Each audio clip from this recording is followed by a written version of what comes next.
प्रभु राम देव भगवान अल्लाह खुदा ईश आदि नाम एक ही शक्ति के हैं।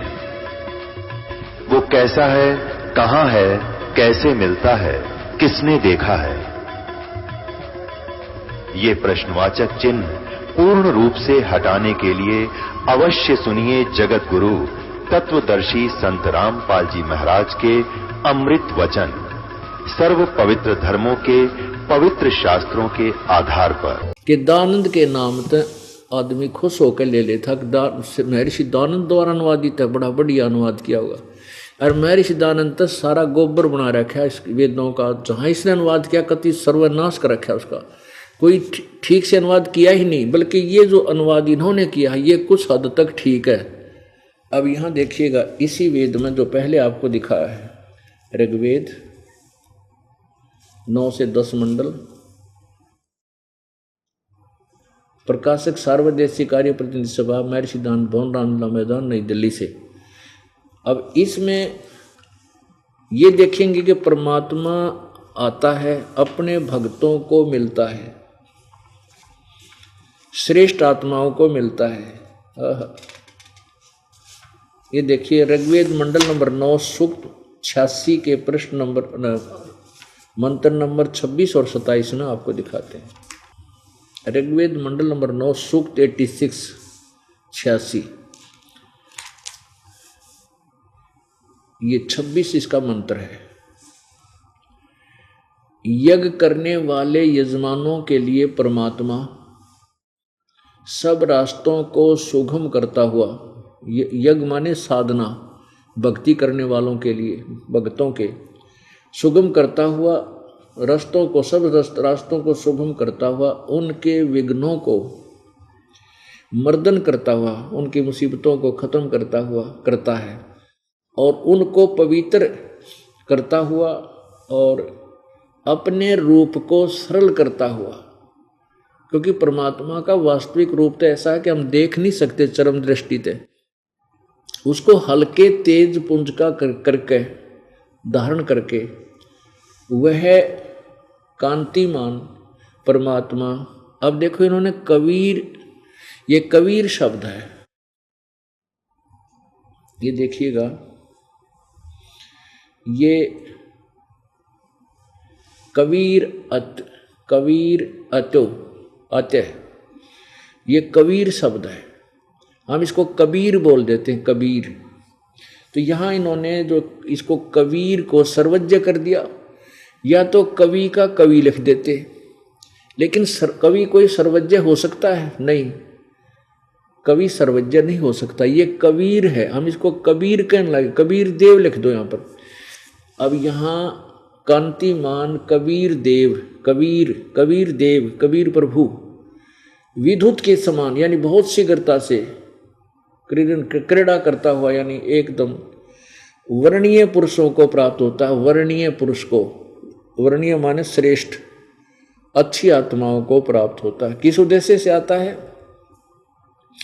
प्रेम की, 27 में, प्रेम की सैकड़ों धाराएं जो नाना रूप में सतिथि को लाभ कर रही हैं, वे परमात्मा को प्राप्त होती हैं। इसका अर्थ कुछ और है, फिर भी वो प्रकाश पुंज परमात्मा को, प्रकाश पुंज तो निराकार के ऊपर जो प्रकाश का समूह है, परमात्मा को बुद्धि वृत्तियां विषय करती हैं। जो परमात्मा धूलोक के तीसरे पृष्ठ पर विराजमान है।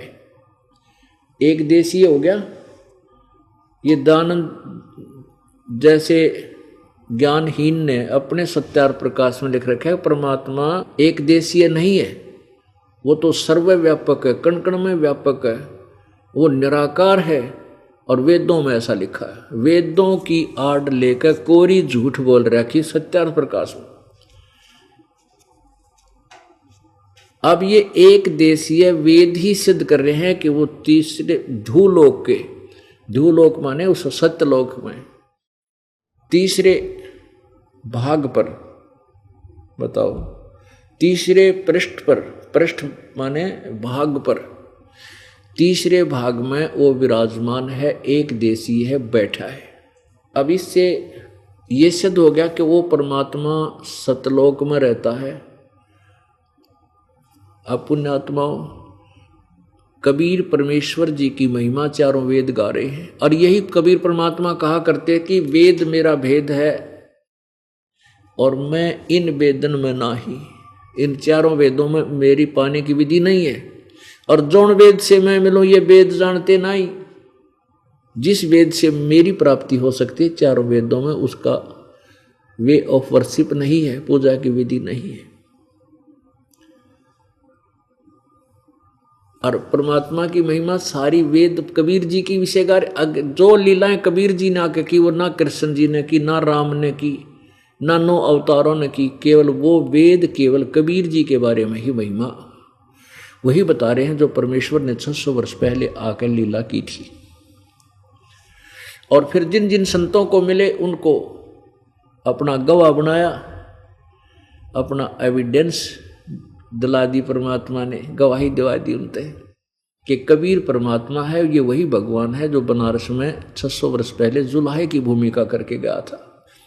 अब आगे देखो, परमात्मा मनुष्य सदृश है, ये और सिद्ध करेंगे। अब पुण्यात्माओं, परमात्मा का मिलना कोई कठिन को नहीं, बिल्कुल आसान है।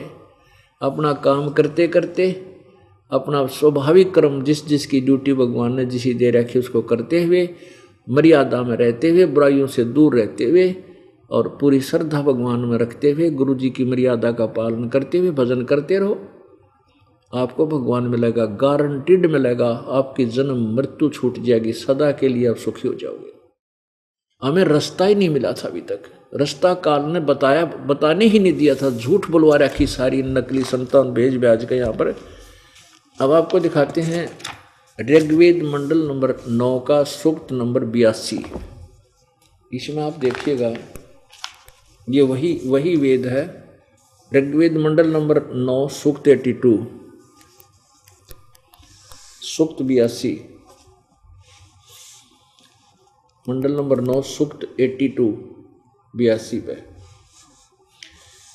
इसका मंत्र नंबर, ये 82 यहां से प्रारंभ होता है। ये दवी सितस मत्य सुकम, यानी ये 82 माह है। यहां देखिएगा, इसका प्रथम मंत्र में कहा है कि जो सर्वोत्पादक प्रभु, प्रकाश रूप, गुणों सद्गुणों की वृष्टि करने वाला, पाप के हरण करने वाला, कबीर अंगारी, पाप करने वाला है वह राजेव। संस्कृत देखो, राजेव बने राजा के समान, राजेव राजा की तरह, राजा के समान।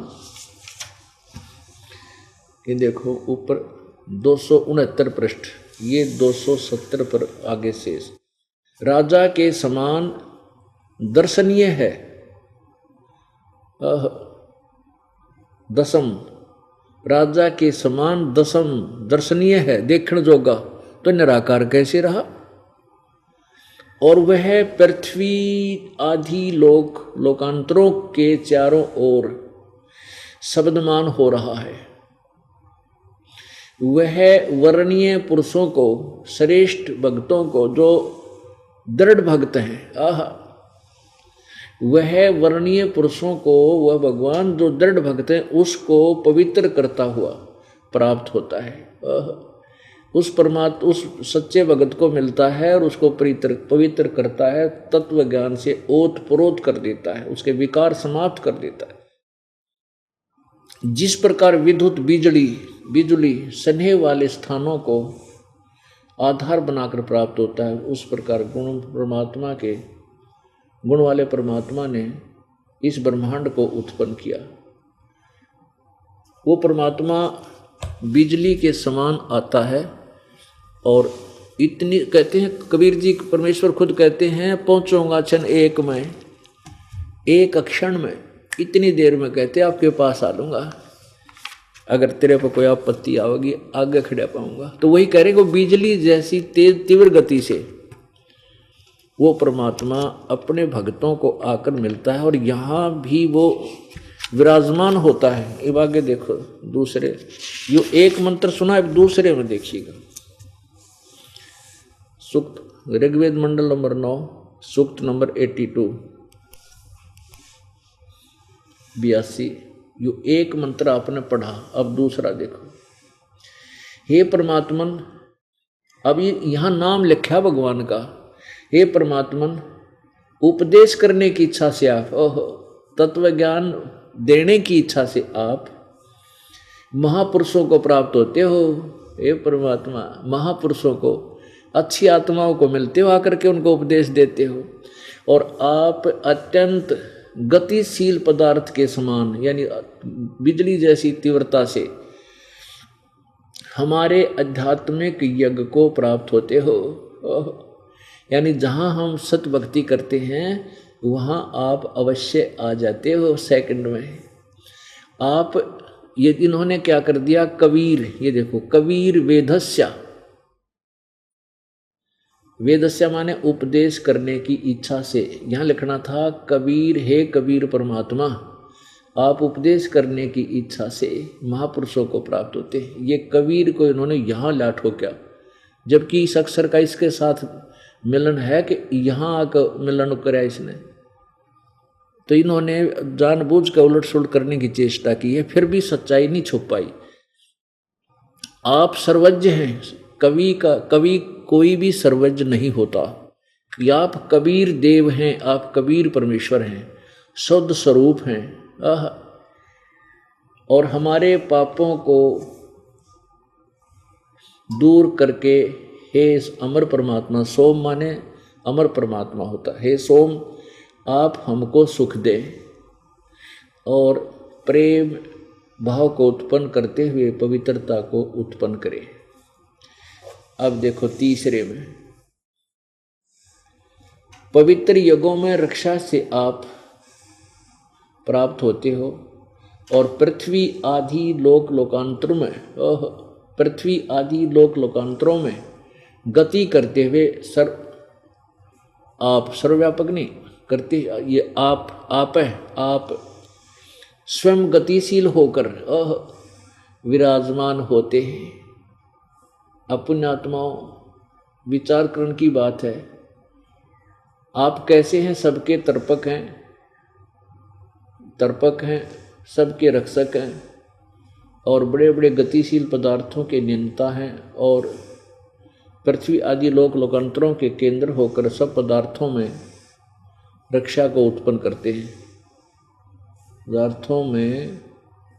अब यहाँ इसका क्या अर्थ है कि अपवित्र युगों में रक्षा के से आप प्राप्त होते हैं।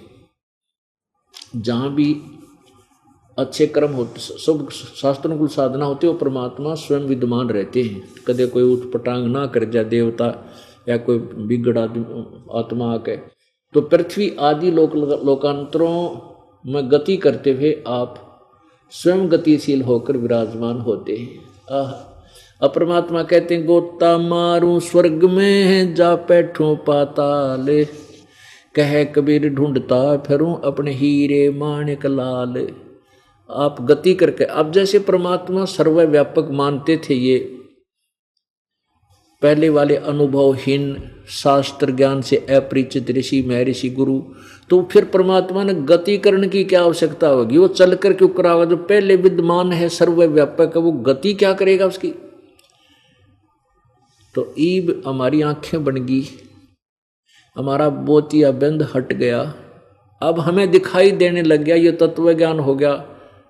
अब उनका अज्ञान दिखाई देने लगा, वो कतकोरी झूठ बोला करते, किसी ने परमात्मा पाया कोई ना। परमात्मा कहते हैं, ये कहन सुनन को करते बाता, कोई ना देखा अमृत खाता। ये बनावटी बातें करें, कहन सुनन तक में थे, न कोई किसी को भी परमात्मा प्राप्ति नहीं हुई। अब और देखते हैं, अब परमेश्वर साकार है।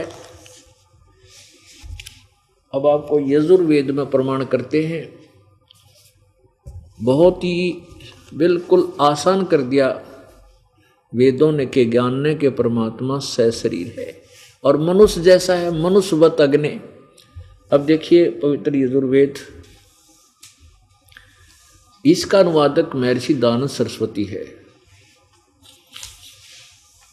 और ये कहाँ से प्रकाशित है?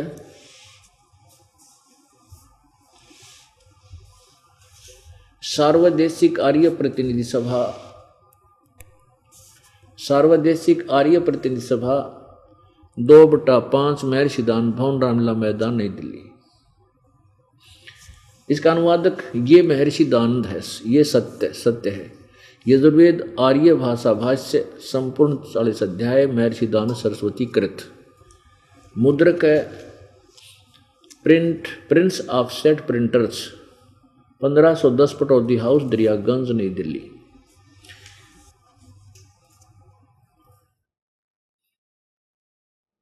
अध्याय नंबर 18 के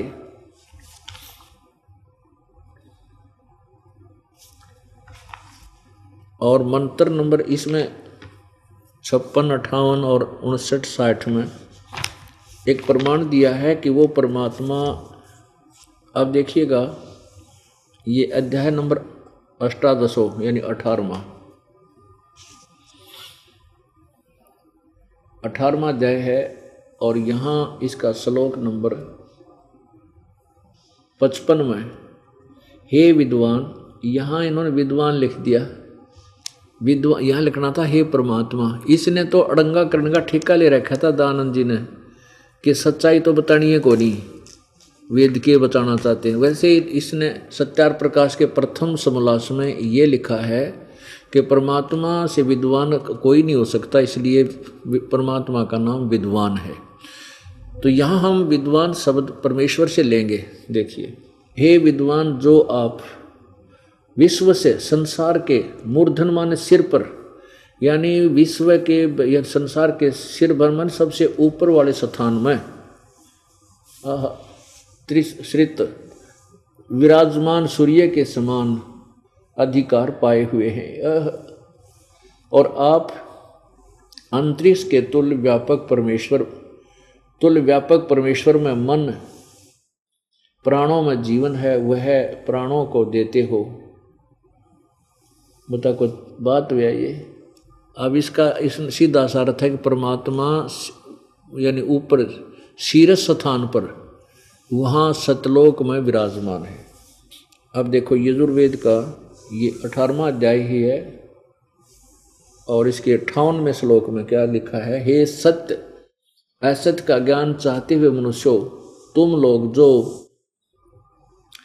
उत्साह आत्मा, या वैसे इसका अर्थ कुछ और ही बनता है, फिर भी आत्मा व प्राण, मन व बुद्धि आदि, नेत्र आदि इंद्रियों से संपन्न, प्रत्यक्ष आदि प्रमाणों से व कान आदि इंद्रों से अच्छे प्रकार धारण किए, अर्थात निश्चय से ठीक जाना, सुना, देखा, अनुमान किया, वह अच्छे प्रकार प्राप्त हो। उस कारण हम लोगों से पहले उत्पन्न हुए, हमसे प्राचीन ऋषि यानी वेद आदि के जानने वाले परम योगी ऋषिजन जहाँ पहुँचे, उस सुकृत मोक्ष चाहने वाले सज्जनों के ही प्रत्यक्ष समूह व मोक्ष पद को अनुकूलता से पहुँचो। अब पुण्यात्माओं, इसका सीधा सा अर्थ बनता है कि हृदय और मन की आँखों से, जिन्होंने अपनी दिव्य दृष्टि रूपी नेत्रों से उस परमात्मा को देखा है। यो कान तो इसने आप लिख दिया, कान इसमें कोई शब्द नहीं है।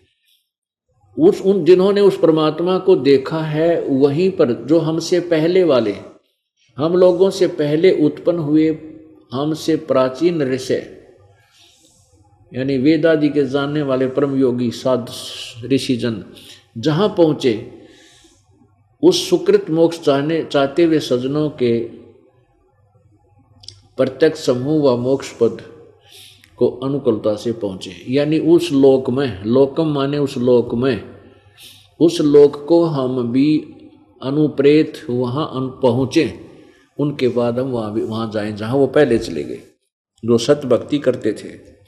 अब 60 में देखो, 59 में लिखा है, हे ईश्वर, ज्ञान चाहने वाले मनुष्यों को हे ईश्वर के ज्ञान चाहने वाले मनुष्यों और हे समान स्थान वाले सजन, जिसको ज्ञान प्राप्त है वह वेदार्थ को जानने वाला, यज्ञ की पालना करने वाले समान वर्तमान पुरुष, जिस सुख निधि परमेश्वर को अच्छे प्रकार प्राप्त होते हैं, इसको इस परम उत्तम व्योमन माने आकाश में प्राप्त व्याप्त परमात्मा को मैं तेरे लिए जैसे इस सब प्रकार से देता हूँ, उपदेश करता हूँ। धर्म अनुकूल चाहने हारा मैं तुम सब के लिए जिस परमेश्वर का उपदेश करूं, उसको तुम जानो। इसका क्या अर्थ है कि व्योमन माने आकाश में, उस परमेश्वर को उस आकाश में यानी सत्यलोक में। अब ये अगर सत्य वो ऊपर, इनकी दयानंद जी की क्या थ्योरी थी कि मोक्ष प्राप्त प्राणी किसी एक लोक में बैठ के अपने मोक्ष सुख को नहीं भोगता, वो ऊपर परमात्मा को ऊपर परमात्मा में घूमता है। तो यहाँ परमात्मा नहीं, जब सर्वव्यापक है तो वो तो यहाँ भी है, ऊपर के न्यारा भगवान हो गया। फिर जो सर्वव्यापक है तो कहते हैं ऊपर के आकाश में, वहाँ परमात्मा को अच्छी प्रकार प्राप्त हो। आकाश में आगे देखो इस 60 में 18वें अध्याय का 60वां मंत्र, हे एक साथ स्थान वाले विद्वानों, तुम उत्तम आकाश में व्यापत इस परमात्मा को जानो। अब देखो, अब यहाँ परम में योमन माने आकाश, परम माने परम उत्तम यानी श्रेष्ठ, आकाश में व्योमन माने आकाश यानी उस स्वर्ग स्थान पर इस परमात्मा को जानो। इसके व्यापक रूप, व्यापक नहीं अस्य रूपम, इसके सत्य रूप को, स्वरूप को जानो। इसका मतलब साकार है परमात्मा। जिस सच्चिदानंद लक्षण परमेश्वर को धार्मिक विद्वानों के मार्गों से पुरुष अच्छे प्रकार प्राप्त होते हैं, उस भगवान को मिलते हैं, पर अच्छे प्रकार प्राप्त होवे, इस परमेश्वर के लिए वेदोक्त यज्ञादि कर्म और उसके साधक सत्कर्म समार्थ कर्म को प्रकाशित किया करो।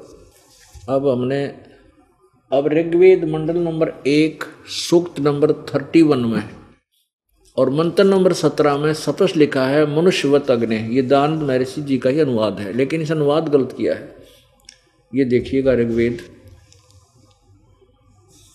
मंडल नंबर 1 इसी का अनुवाद है। ये कहाँ से प्रकाशित है? सार्वदेशिक कार्य प्रतिनिधि सभा 3/5 महर्षि दानंद भवन, रामलीला मैदान, नई दिल्ली। सूक्त नंबर 31 मंडल नंबर 1 और मंत्र नंबर 17। ये देखिएगा ऋग्वेद मंडल नंबर 1 सूक्त 31 और मंत्र नंबर 17 में। अब हमने, क्योंकि अब शिक्षित समाज है, इसलिए हमने इनके द्वारा किए गई या गपड़ चौथ भी देखनी पड़ेगी। उल्ट सुलट कर रखा है इन्होंने, ज्ञान तो था ही नहीं। अब यहाँ लिखा है मनुष्यवत अग्नि। इसको 2 भागों में बांटा है। अग्नि माने कुछ और कर दिया, यहाँ मनुष्यवत, ये है मनुष्यवत। इस दय को तय बना देते हैं ये जो अनुवाद संधि छेद करते इसमें। मनुष्यवत इसका अर्थ है मनुष्यवत, और अग्नि माने परमेश्वर है ही, इसने मनुष्यवत तो यहाँ ले लिया। और अग्नि बेरानी कहाँ पट क्या होगा, उठा के देखो, मनुष्यवत अग्नि, ये अग्नि यहाँ ले लिया। विद्याओं से सर्वत्र व्यापक सभाध्यक्ष आप, इसने अपनी सत्यार प्रकाशवाणी अधूरी सोच अज्ञान को कि भगवान निराकार है सिद्ध करने के लिए वेदों के अर्थों का भी अनर्थ कर डाला। अग्नि माने परमेश्वर होता है। ये देखो इसने कैसा अज्ञान फैला दिया। अग्नि माने स्वयं कहता है परमेश्वर, और मनुष्यवत माने मनुष्य जैसे, अग्नि माने परमेश्वर, हे मनुष्य जैसे भगवान। अब देखो इस ऋग्वेद के प्रथम मंडल में ही इसने जब इसका अनुवाद प्रारंभ किया तो एक विशेष व्याख्या की है। ये देखिएगा, ये वही ऋग्वेद है। इसका यहां देखो, ये प्रारंभ है, प्रथम मंडल, प्रथम सूक्त और प्रथम ही मंत्र में अग्नि शब्द से प्रारंभ है। इसका विश्लेषण करते हुए इन्होंने यहां क्या लिखा है कि यहां अग्नि शब्द के दो अर्थ करने प्रमाण हैं कि इस ऋग्वेद के मंत्र से जाना जाता है कि एक सद्ब्रह्म के इंद्र आदि अनेक नाम हैं। इस यजुर्वेद के मंत्र से भी अग्नि आदि नामों करके सच्चिदानंद आदि लक्षण वाले ब्रह्म को जानना चाहिए। अग्नि माने ब्रह्म, परमात्मा इत्यादि सतपथ ब्राह्मणों के प्रमाणों से भी अग्नि शब्द ब्रह्म और आत्मा इन दोनों का अर्थवाची है। इस प्रमाण से भी अग्नि शब्द से प्रजा शब्द करके भौतिक और प्रजापति शब्द से ईश्वर का ग्रहण होता है। इस प्रमाण से सत्य आचरण के नियमों का जो यथावत पालन करना है सो ही व्रत कहता है। इस व्रत का पति परमेश्वर है। इस ऋग्वेद के प्रमाण से ज्ञान वाले तथा सर्वज्ञ प्रकाश करने वाले विशेषण से अग्नि शब्द करके ईश्वर का ग्रहण होता है। इन्होंने स्पष्ट किया है। वैसे अग्नि माने आग, तो बालक ने पूछ ले वो बता देगा। अग्नि माने परमेश्वर शब्द, यानी जो भी विशेषण है भाषा में वेदों में वो प्रभु का है। उसी प्रभु से ही वेदों से हमने अपनी अन्य पदार्थों के नाम रखे बाद में। तो वास्तव में अग्नि माने परमेश्वर है। देखो फिर इसी आधार से इन्होंने खुद भी अग्नि माने परमेश्वर अर्थ किया है। अब पहले में तो है, अब दूसरे में देखो मंत्र नंबर 2 मंडल नंबर 1 सूक्त नंबर 1 का मंत्र नंबर 2, इसमें अग्नि माने वह परमेश्वर स्वयं अर्थ किया स्वामी जी ने, दयानंद जी ने। अब मंत्र नंबर 3 में मंडल नंबर 1 सूक्त नंबर 1 मंत्र नंबर 3 में अग्निना अच्छी प्रकार ईश्वर की, अग्नि माने ईश्वर की, अग्निना ईश्वर की, अग्नि माने ईश्वर। और 4 में अग्नि माने हे परमेश्वर। 5 में लगातार, इसमें 9 मंत्र हैं, 9 में से 8 में अग्नि शब्द है, अग्नि माने परमेश्वर किया है। और यदि यहां और देखें ना जिसमें अग्नि शब्द नहीं है, इसमें क्या लिखा है, अग्नि होता कबीर करतु, अविनाशी आप से आप प्रकाशमान कवि करतु सर्वज्ञ हैं, परमाणु आदि पदार्थों के उत्तम जानने वाले। आगे देखियो कमाल है। और गुणों के गुण रच के दिखलाए हैं, सो सब विद्युत युक्त वेद का उपदेश करता है। और जिससे परमाणु आदि पदार्थों करके सृष्टि के उत्तम पदार्थों का दर्शन होता है वह है। अब कवि इन्होंने क्या किया है, ये देखो इसमें कबीर शब्द है। ये देखो यहाँ पर है, वह है कबीर करतु। इस कवि का इन्होंने क्या कर दिया, वही जो सारे यानी सृष्टि के उत्तम पदार्थों का दर्शन होता है वही कवि अर्थात सर्वज्ञ ईश्वर है। यहाँ लिख देना चाहिए कवि माने कबीर परमात्मा है। भौतिक अग्नि भी स्थूल और सूक्ष्म पदार्थों से कला युक्त होकर देश देशांतर में गमन करने वाला दिखलाया है, जिसका अति आश्चर्य रूपी श्रवण है वह परमेश्वर विद्वानों के साथ समागम करने से प्राप्त होता है, यानी विद्वानों से मिलने से होता है। अब आगे देखो, अब 6 में 5वें में कभी शब्द नहीं ना, अग्नि शब्द नहीं है, उसमें कोई अर्थ नहीं। अब 5वें में अग्नि शब्द तो है लेकिन इसमें भौतिक अग्नि कर दिया। अग्नि शब्द है इसमें, ये जैसे अग्निहोत्र, अग्निहोत्र कवि होता कवि करतु, तो इसमें परमात्मा अग्नि का अर्थ है परमात्मा और भौतिक अग्नि दोनों लिख दिया। अब इसमें 6 में क्या किया है, अग्नि माने परमेश्वर, अग्नि माने परमेश्वर। 7वें में फिर अग्नि माने परमेश्वर, सबके उपासना योग अग्नि माने परमेश्वर। और 8वें में 9वें में 8वें में नहीं, अग्नि माने ज्ञान स्वरूप परमेश्वर। ये 9 मंत्र हैं पहले ही सूक्त में। ऋग्वेद मंडल नंबर 1 के सूक्त नंबर 1 में, मंडल नंबर 1 के सूक्त नंबर 1 में 9 मंत्र हैं, और 9 में से 7 में दयानंद जी ने अग्नि माने परमेश्वर अर्थ किया है। और स्पष्ट ये भी कहा है कि जहां भी अग्नि शब्द हो उसको परमेश्वर मानना चाहिए। और उन्हीं के आधार से इस महर्षि, कथित महर्षि दयानंद के आधार से इन आर्य समाज के अन्य आचार्यों ने शेष जो बचे हुए वेद थे, जो 1.5 वेद तो ये करके चला, इसकी मृत्यु हो गई थी। 1.5 वेद तो इसने किया था, जो 1 से 6 तो ऋग्वेद मंडल और पूरा यजुर्वेद।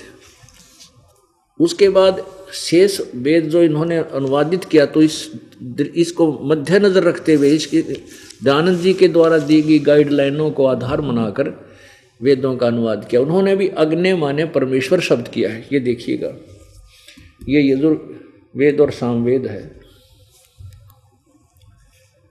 इसमें दोनों जलद किए हैं। यजुर्वेद महर्षि दयानंद द्वारा अनुवादित है, और सामवेद ये अन्य एक और आर्य समाजी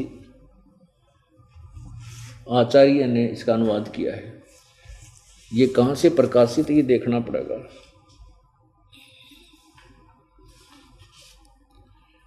ये है, यहां से देखो,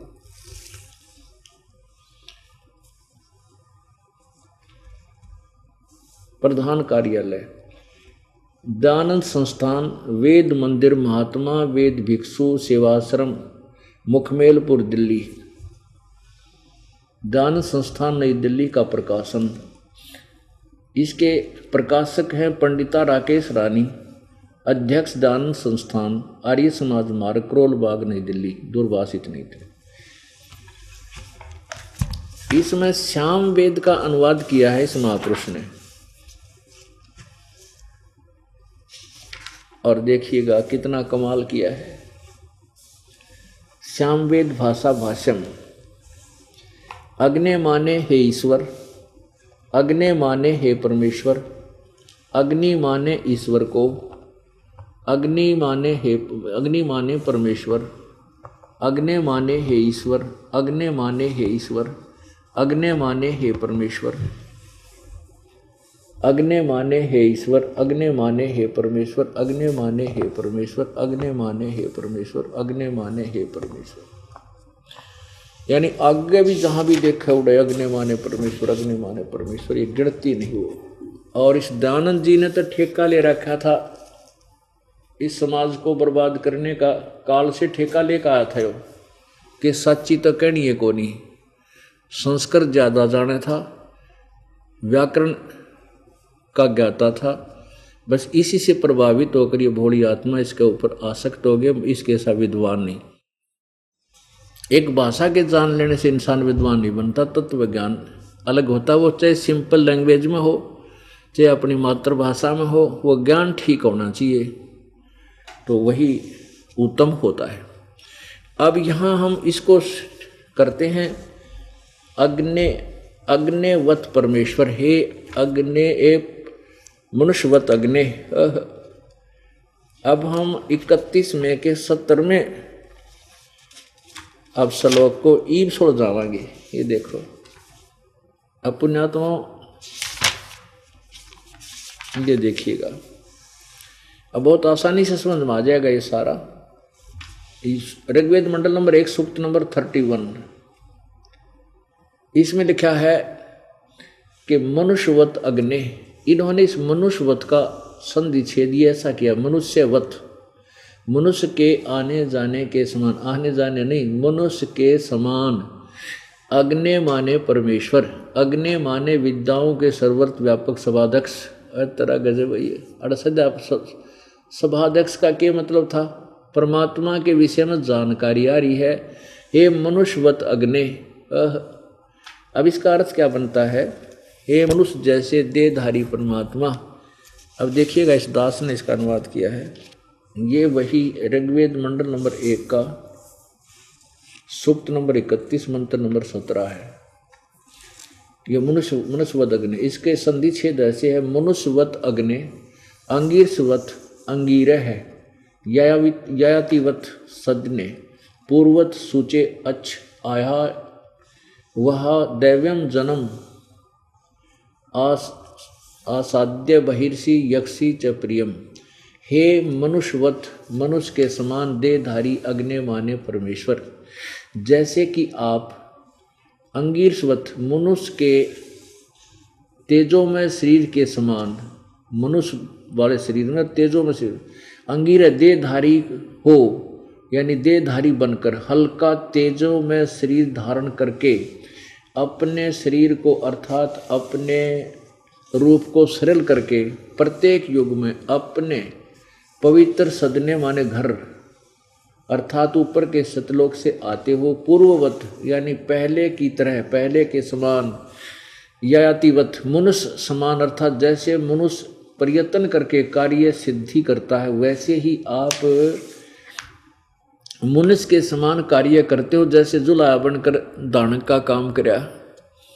हे प्यारे परमेश्वर, हमें अच्छी प्रकार प्राप्त होजिए तथा प्राप्त कीजिए अर्थात हमें शरण में लीजिए। इस काल लोक से बहिर्षि बाहर सतलोक में अपने जन को, अपनी प्यारी आत्मा को अर्थात अपने भगत को देव स्वरूप अर्थात अच्छी आत्माओं में असाध्य स्थायी रूप से प्रतिष्ठित कीजिए। अब ये यही प्रमाण यजुर्वेद 31 के 18 में लिखा है कि परमात्मा सूर्य के समान प्रकाशमान है आदि आदि। इससे 2 बातें सिद्ध होगी, 3 बातें सिद्ध होगी कि परमात्मा मनुष्य दृश्य है, मनुष्य जैसा देहधारी है, वो सह शरीर है। अब मनुष्य जैसा भी हो गया, पहले तो हम ये दास आपको अग्ने तनुरसी विष्णुवे तवा सोमस्य तनुरसी यजुर्वेद मंत्र नंबर 5 के अध्याय नंबर 5 के मंत्र 1 को बार बार बताया करते, उससे सिद्ध किया करते परमात्मा सह शरीर है और वो 2 शरीरों में है। एक तो तेजों में शरीर ऊपर है और हल्का तेज पुंज का शरीर यहाँ तीनों लोकों में प्रवेश करके सबका धारण पोषण करने के लिए भी परमात्मा का वो अन्य शरीर है।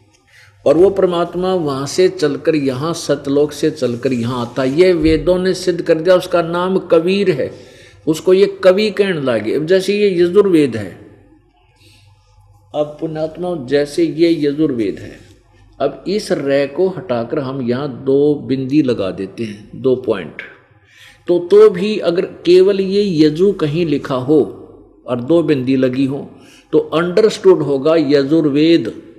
तो ऐसे ही कवि शब्द वेदों में केवल या तो कवि शब्द होगा, वो सेंटेंस बताएगा, कवि शब्द हो गया वो काव्यकार के लिए, और कबीर शब्द परमेश्वर का बोधक है। कबीर देव लिखना होगा, वहाँ पर कबीर देव है, वो कबीर परमेश्वर है, हम उसको कबीर देव कहने लगे। इस प्रकार परमात्मा का नाम वो कबीर देव है और वो मनुष्य जैसा है, सह शरीर है। तो पुण्यात्माओं, अब वो परमात्मा यहाँ तत्व ज्ञान के लिए आता है, तत्व ज्ञान बताने के लिए आता है। फिर देखना ऋग्वेद मंडल नंबर 9 का और सूक्त नंबर 96 और इसका मंत्र नंबर 20 दिखाएंगे ओनली आपको। हाँ, ये देख लिया, ऋग्वेद मंडल नंबर 9 का सूक्त नंबर 96, ऋग्वेद मंडल नंबर 9 का सूक्त नंबर 96। इसमें 16 नंबर मंत्र में क्या कहा है कि हे परमात्मन, पूर्ण परमात्मा, सर्वोपरि रहस्य श्रेष्ठ नाम, ये नाम का इसने अर्थ नहीं किया, जो तुम्हारी संज्ञा है, यहाँ लिखना था जो आपका रहस्य में सर्वोपरि सबसे श्रेष्ठ जो नाम है आप उसका ज्ञान कराएं, ये अंडरस्टूड है। अब इसमें वो स्पष्ट लिखा है, वो कबीर गिरभी कावेना कबीर। अब कबीर गिरभी, कबीर वाणी, कबीर संत सोम, पवित्रम अत्यति रेभन। अब यहाँ शिशु रूप को इन्होंने क्या अर्थ कर दिया, उस परमात्मा को। यहाँ लिखना था जो शिशु रूप में प्रकट होता है परमात्मा, उस जो सदा प्रकट है, यानी जो सदा ही रहता है, जो अत्यंत उसको कमनीय है, उसको उपासक लोग बुद्धि विषय करते हैं, उसकी स्तुति द्वारा उसके गुणों का वर्णन करते हैं। विद्वान लोग उस गतिशील परमात्मा का गुणों के गुणों द्वारा वर्णन करते हैं। और कवि लोग वाणी द्वारा, है कबीर गिरभी, यहाँ लिखना था ये कबीर गिरभी।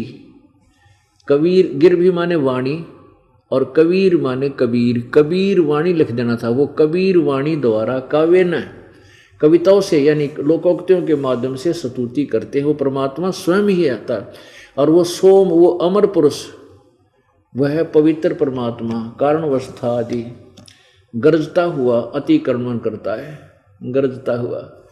अब इन्होंने तो अज्ञान करने का पूरा ठेका ले रखा था, ज्ञान था ही नहीं, थोड़े बहुत अनुवाद कहीं ठीक कहीं गलत कर करा का अपना यो दुनिया में पेश कर दिया। और ना जाने कितने लोग इनको वेदों को खरीद के घर पर धर रहे हैं और किसी ने पता नहीं इसमें लिखा क्या है।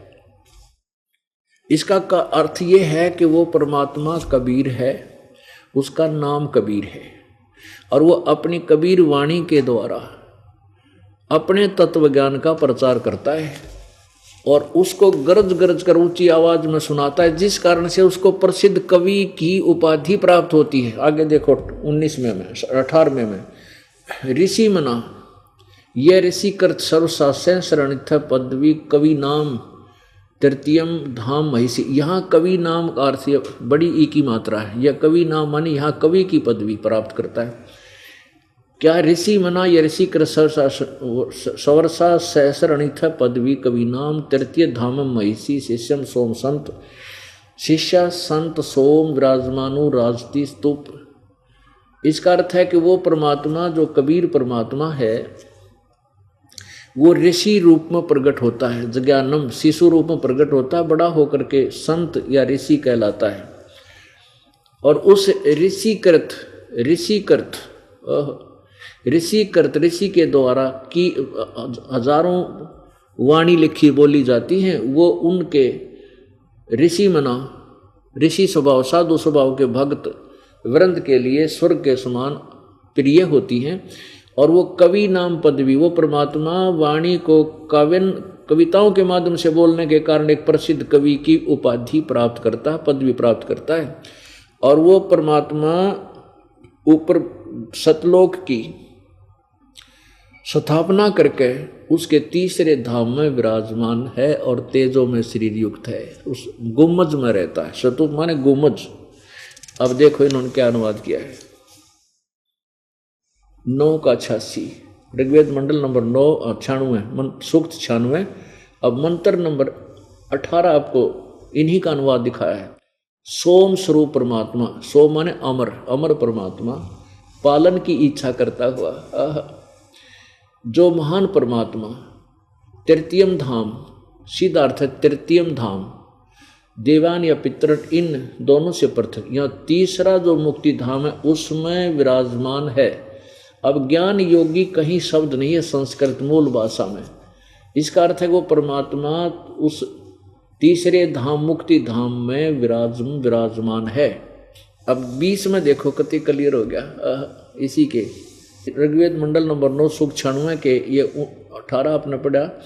अब 19 है इसमें तुरियम चौथा धाम माने परम पद, चौथा धाम भी लिख रखा है इसमें, तुरियम चौथा धाम, ये धाम है ना, अर्थ गलत कर दिया, परम पद परमात्मा है। ये चौथे धाम ये ऊपर के लोकों में के विषय में है, जो सबसे पहला वो अकय लोक उसके भी। अब 20 में क्लियर कर दिया वह परमात्मा, वो कबीर परमात्मा जिस प्रकार एक संघ को, एक बहुत बड़े संघ माने समुदाय को उसका सेनापति प्राप्त होता है, उसी प्रकार यानी एक बहुत बड़े जन समूह का वो मुखिया गुरु रूप में होता है। इसी प्रकार ब्रह्मांड रूपी कोश को प्राप्त होकर उच्च स्वर से गरजता हुआ, अब परमात्मा उच्च स्वर से गरजता हुआ इस ब्रह्मांड रूपी विस्तृत प्रतिखंड में भली भांति प्रविष्ट होता है। अरे भले आदमी, अगर वो एक देशीय था, परमात्मा सर्वव्यापक है, एक देशीय नहीं है, फिर चलकर क्यों कराया, गरजता हुआ के अर्थ था, भली भांति प्रविष्ट होता है। और देखो जैसे कि मरिये माने मनुष्य, मनुष्य शोभर शरीर को धारण करता हुआ, जैसे परमात्मा मनुष्य की तरह शोभर शरीर धारण करता हुआ अत्यंत गतिशील पदार्थों के समान, यानी अति तीव्र गति से प्राप्ति के लिए गतिशील होता हुआ वहां से चलकर धनों के लिए कटिबद्ध होता है। धनानाम यानी जो भक्ति के धनी लोग हैं उनको आकर के प्राप्त होता है, उनको आकर मिलता है। इसका अर्थ ये बने सीधा, अच्छी आत्मा परमात्मा सतलोक से चलकर और अपनी मनुष्य की तरह शरीर धारण कर किए हुए और अन्य प्यारी आत्माओं को, धना नाम माने जो धनी है, भक्ति के धनी है, अच्छी आत्मा है, उनको आकर मिलता है। अपुण्य आत्माओं, जहाँ से प्रसंग प्रारंभ हुआ था कि परमात्मा पूर्ण ब्रह्म कबीर देव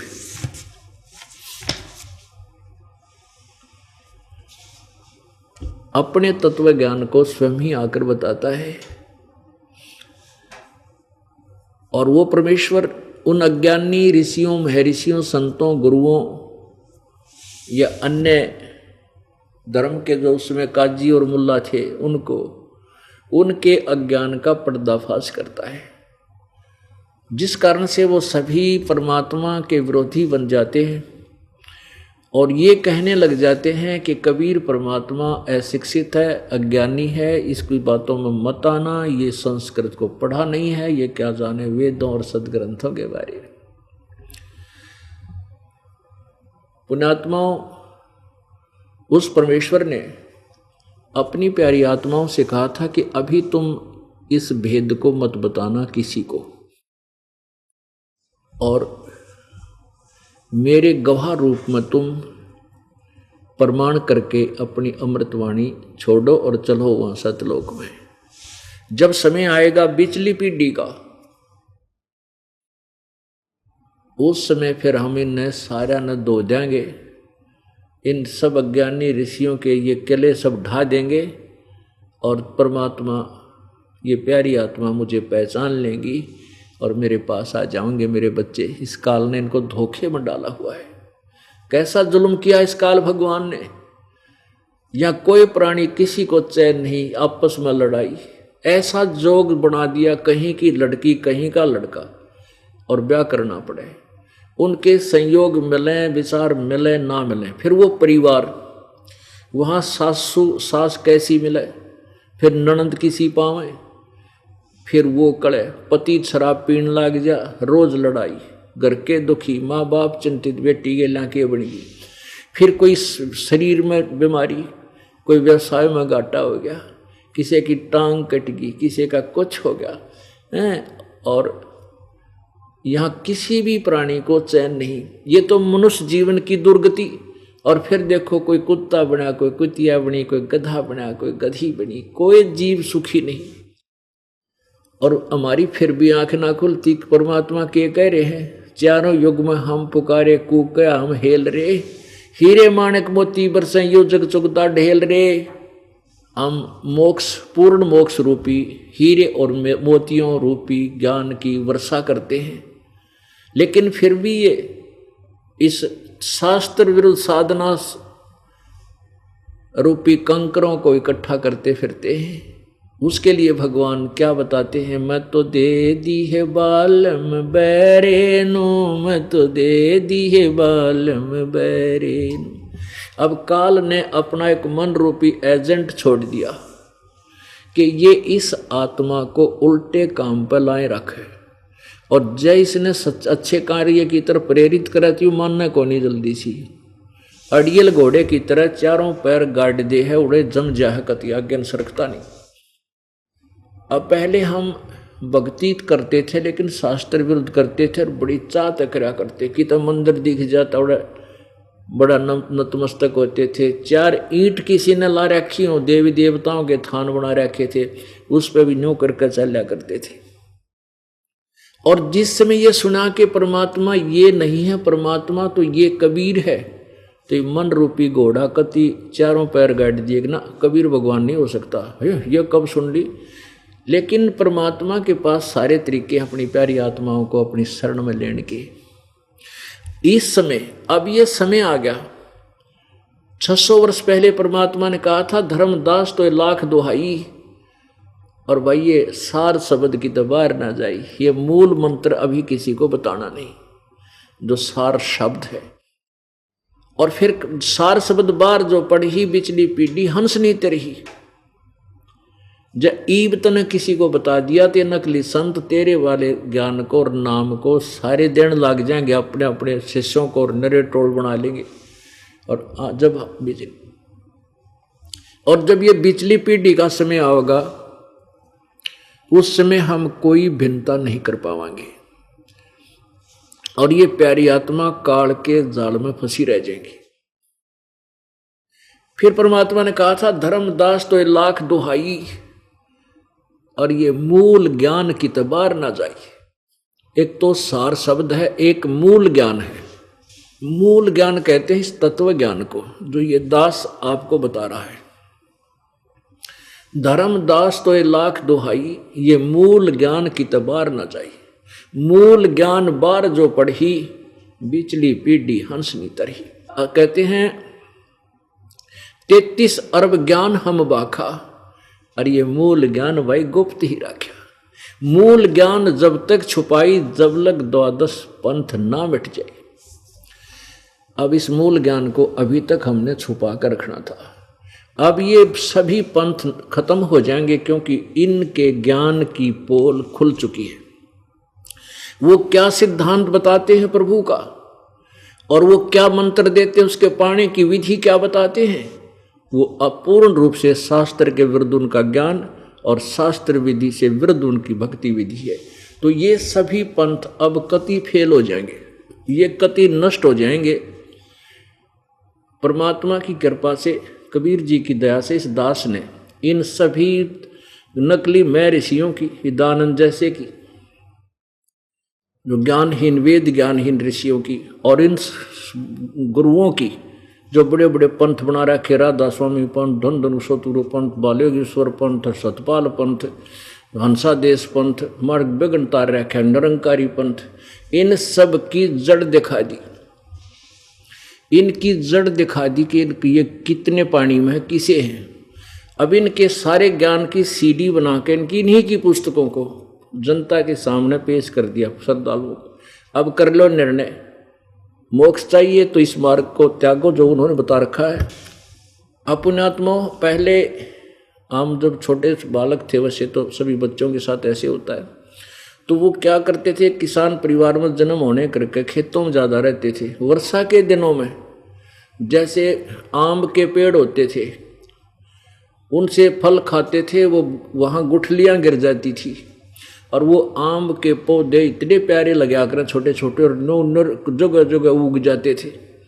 तो हम उनको निकाल कर उनको वहाँ से निकाल के और दूसरे स्थान पर दूसरे खेतों में लगा दिया करते थे। बालक ने लगे रहते अपन काम।